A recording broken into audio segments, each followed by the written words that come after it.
In this episode of Bright Bulb Learning Solutions, we're going to be taking a look at custom workspaces. We're going to talk about preset workspaces, rearranging our windows, and saving our workspaces. Let's get started.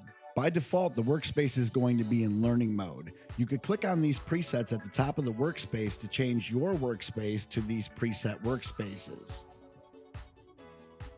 There is learning, assembly, editing, color, effects, audio, graphics, and libraries.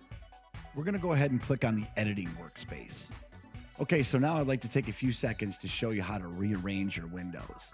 Okay, I'm going to grab it here where it says project, and you see I move it up and I put it next to the other window. So now I have my project window up top.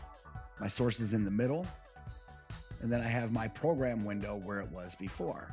Now, all these other windows down here, I'm just simply going to close these.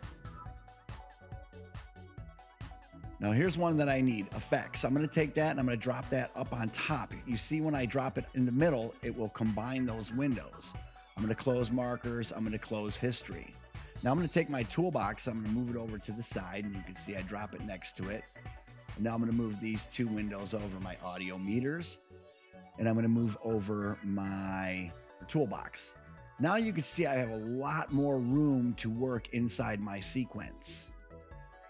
Now I'm going to go to the top where it says window, and I'm going to choose workspaces, and then I'm going to save new workspace. And I'm going to go ahead and I'm going to call this my layout or my workspace. Hit OK. And now I have a preset workspace with my other preset workspaces. If I was to accidentally click one of these presets at the top, I can always just go back to clicking on my layout or my workspace, and it will reset the windows back to the way that I have them arranged. I hope this video was helpful. We'll see you in the next one.